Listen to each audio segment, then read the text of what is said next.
Hey there, everyone. I figured I'd take you out of the classroom real fast and into a tiny boxo vision to talk to you a little bit about YouTube as a documentary form. Now, my issue analysis covered various documentary forms and the audience responses to them, specifically talking about two different forms, individual enlightenment and social activism en masse.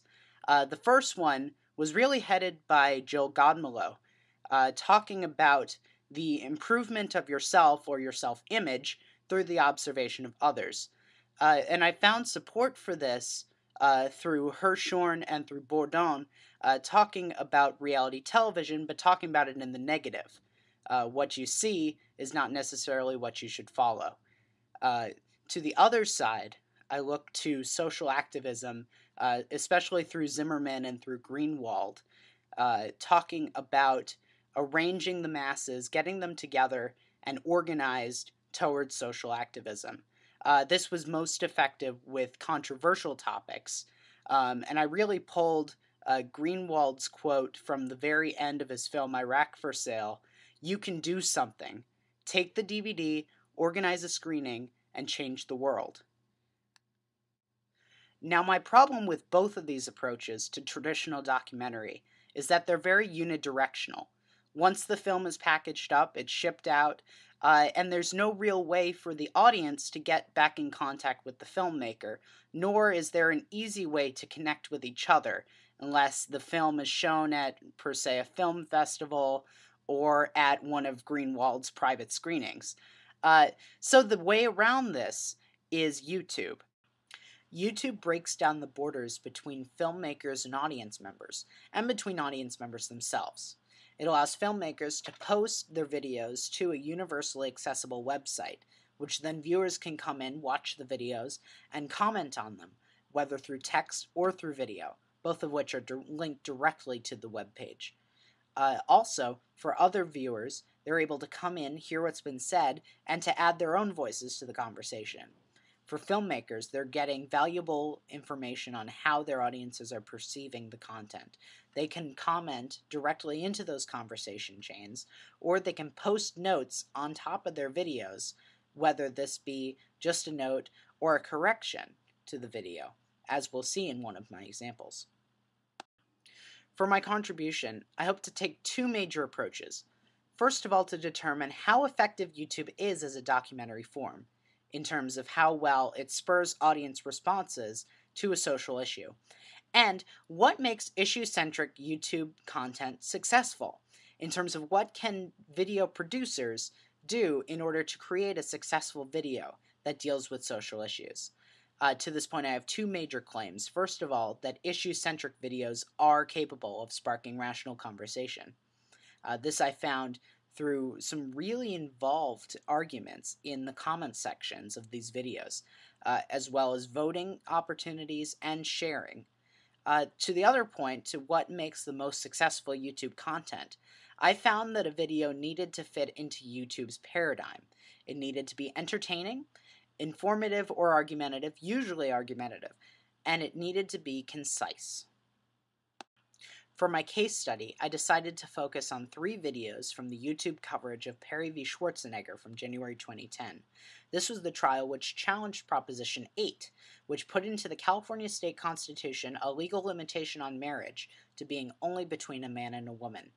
Now, this trial was unusual in the first place because it was planned to be filmed and to be broadcast through courthouses nationwide and to be put on YouTube, as one of the first cases in U.S. history to do so. However, just a few days before, the Supreme Court of the United States struck this down. As a result, bloggers flooded into the courthouse and took a complete transcript of all 12 days of the trial, nearly 3,000 pages, and put it up on the internet. This leads directly into my first example, the Proposition 8 trial reenactment. Now, this took professional actors, and it completely recreated all 60-plus hours of the trial and posted it to YouTube. Let's take a look at the requirements for a successful issue-centric YouTube video. Was it informative? Absolutely. It contained all of the content that happened during the Prop 8 trial. Was it concise? Not so much, unless you consider 12 days of trial concise. In terms of entertainment, let's take a look at the hits. For the first chapter of the trial, you have about 30,000 hits. For the second chapter of the trial, the second hour of the first day, about 11,000 hits. Look on to the second day of the trial, you're sitting at about 3,000, and it dwindles from there. But this wasn't created with the intent of it being a mass viral event.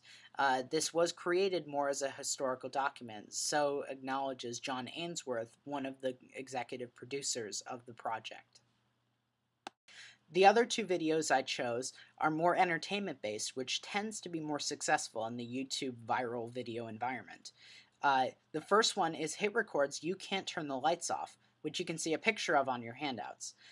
This was a video that told the entire story of the Prop 8 trial, its blocking from YouTube, and the live bloggers through an animated Schoolhouse Rock style music video.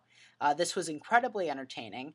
It fit within 3 minutes and was very argumentative and informative. In fact, it mentioned the Prop 8 trial reenactment, which I just told you about.